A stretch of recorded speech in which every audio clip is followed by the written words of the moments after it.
Well, good afternoon. Hope you're all well. Excuse me, I gotta clean my glasses. I can't see a thing. It's the trouble with glasses, they get dirty really quickly. Gosh. It's like looking through London fog. Well, nice to be back again on the bench. Long time no see. Miserable day here, been raining all morning. But that's life. Attaboy. Attaboy. So, what have I been up to? I've been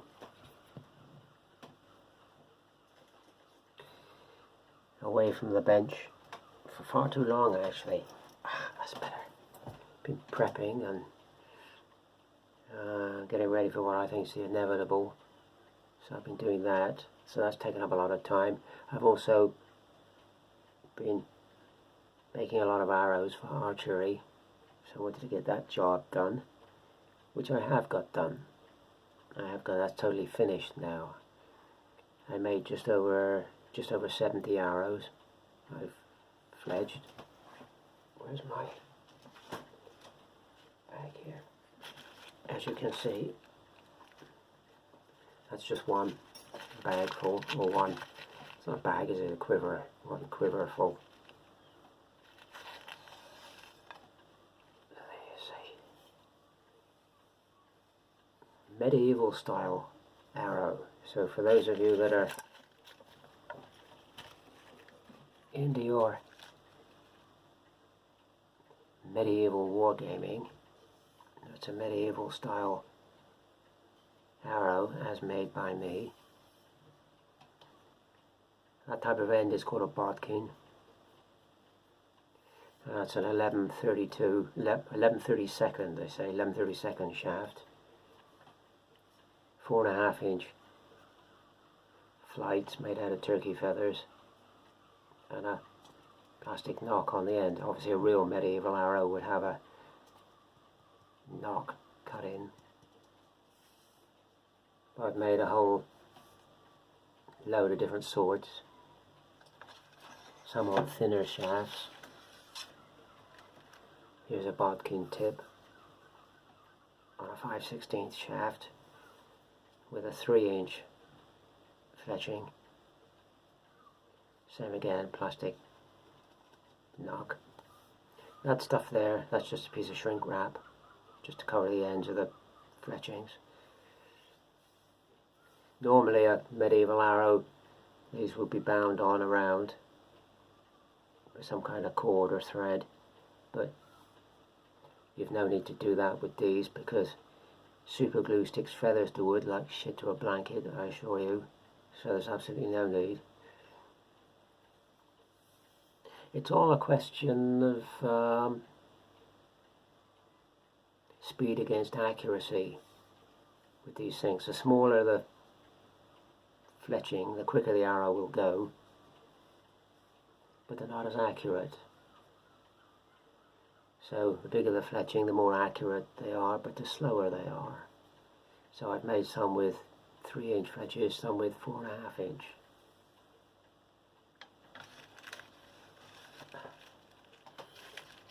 Let's get this back in. Get this back in the bag here, mate.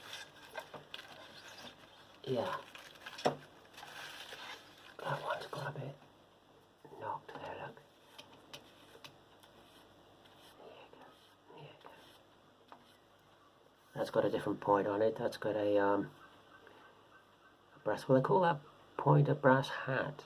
A top hat. I don't know why they call them top hats. They've no similarities with a top hat at all.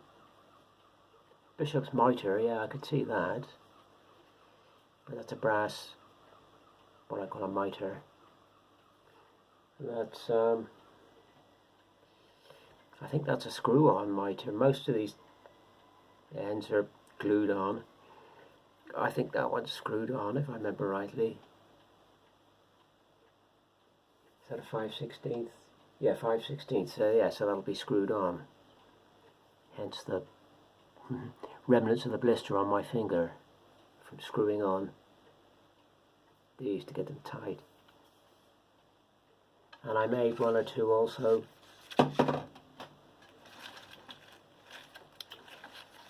out of hazel shafts I cut down my local woods. It's a little bit primitive, but they'll work. And that's a 3/8 mitre, steel mitre, and the knock's cut in on the end of that one. Cut it in with a sort of little hacksaw and a file, and file it in. So that's my arrows finished, and well relieved I am to have finished. So that's, I can get back to the workbench now and toy soldering and stuff. So what I was going to look at was, let's get this out of the way here a minute. I also want to thank everybody for pushing me through 500 subscribers. I think it's about 503 or something now, so that's fantastic. Thank you very much to each and every one of you that's pushed the button. That's fantastic. Hopefully we'll put out a bit more regular content now.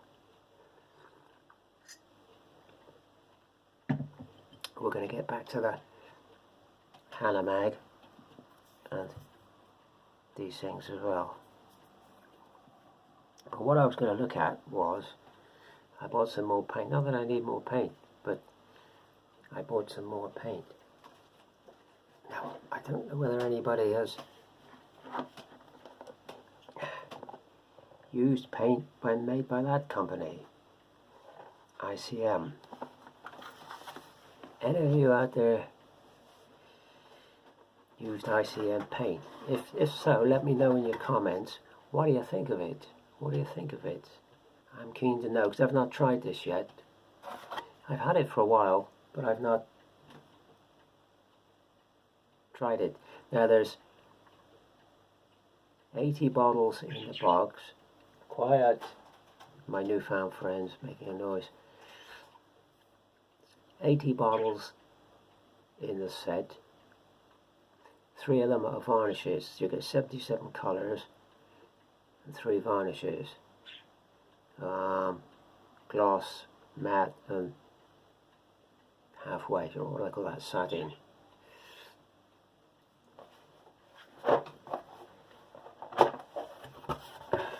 Here's the obligatory sheet you get with it, with a nice colour chart on the back.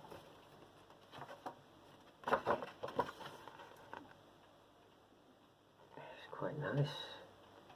So yeah, 77 colours in the range, plus 3 varnishes, gloss, matte, satin, in 12 milliliter bottles, including 6 clear colours, 10 basic colours, and 11 metallics. The paint is prepared for application with a brush from the bottle. For an airbrush, diluted with water or acrylic thinner 40 to 60. Yeah, so if any of you have tried this type of paint, see if I can just show you that. Hang on. Yeah, there you go, look. So 12 milliliter bottles. So I worked it out. There's a clear colour there, look. Clear red. I worked it out. Some unusual colours in here as well. See if I can find an unusual colour.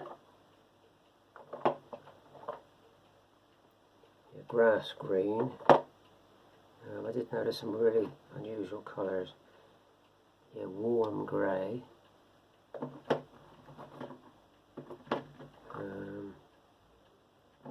See if I can find one of the more unusual ones.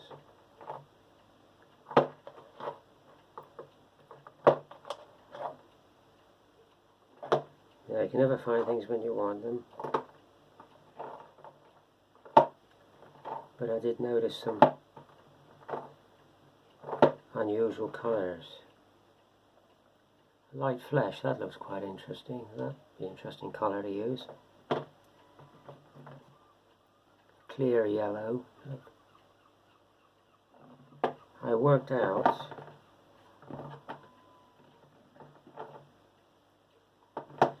that this set cost me a rubber black. It is a reasonably unusual one, medium rust. I worked out that this set, I got my teeth in today. This set cost me £66.75 for 80 bottles, which you've now quickly worked out, because you're all geniuses, I know, give or take a penny or a fraction of a penny or whatever. It's £1.20 each for 12 millilitres, whereas a Vallejo bottle is 17 millilitres and an Army Painter bottle is 18 millilitres.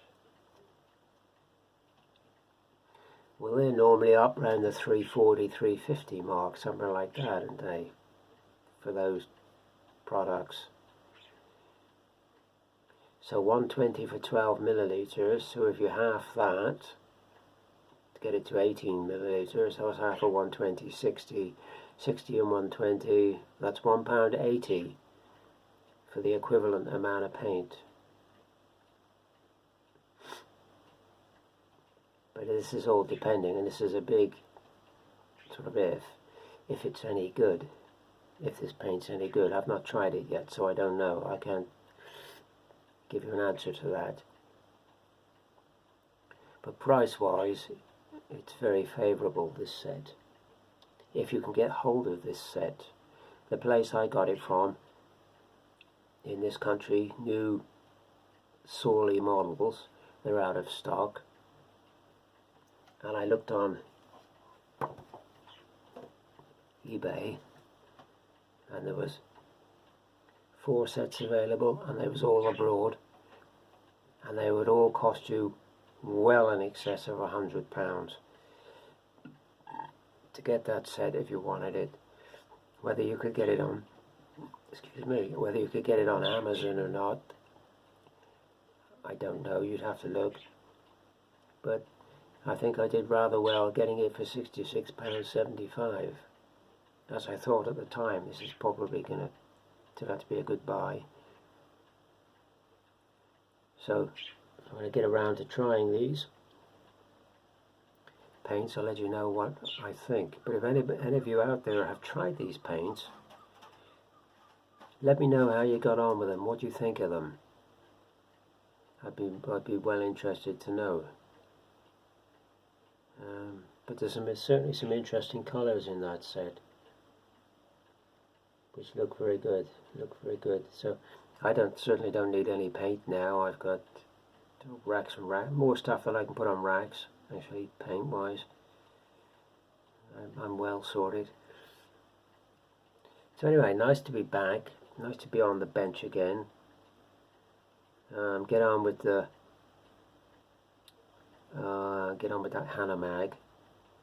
Now that all the prepping and archery stuff is done, I'm ready to go. Good to go now.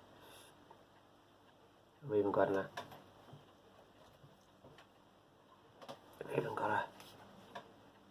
axe sorted out.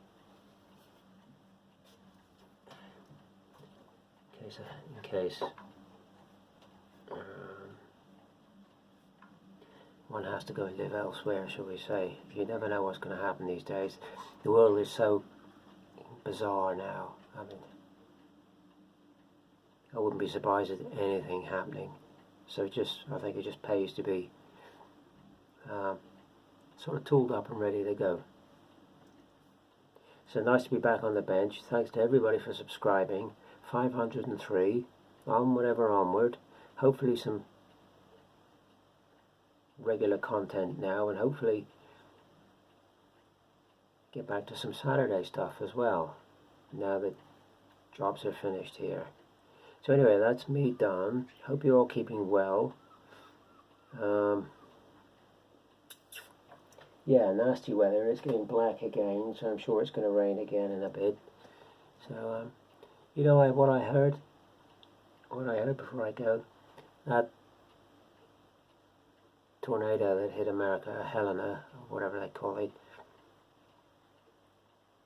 There's indications that could have possibly been man-made.